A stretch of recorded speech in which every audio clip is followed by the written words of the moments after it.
En aquesta ocasió es tracta d'agrupar peces, més que d'agrupar-les, d'unir-les. Hi ha una petita diferència entre agrupar i unir. Una peça està agrupada amb una altra si les mous alhora.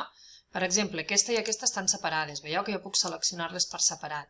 Si jo feia un quadrat així imaginari seleccionant, puc agrupar-les o puc encadenar-les.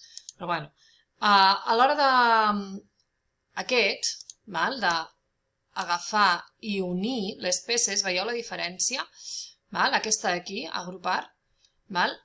Què fa això? El que fa és que converteix les peces en una. La idea és aquesta. És que si la peça està emplenada i tu agrupes, uneixes, es convertirà en això.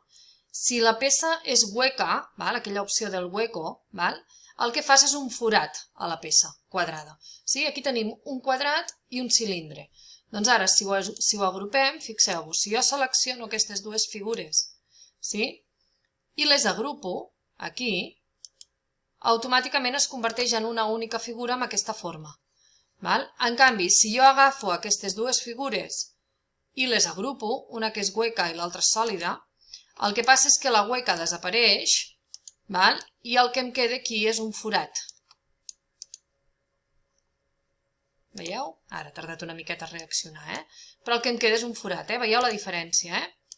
Aquesta és una i aquesta és l'altra. Això és un quadrat amb un forat al mig i aquest és un quadrat amb el que li surt una peça cap amunt. Veieu, des de baix també es veu. Sí? Perfecte, aquesta és la lliçó.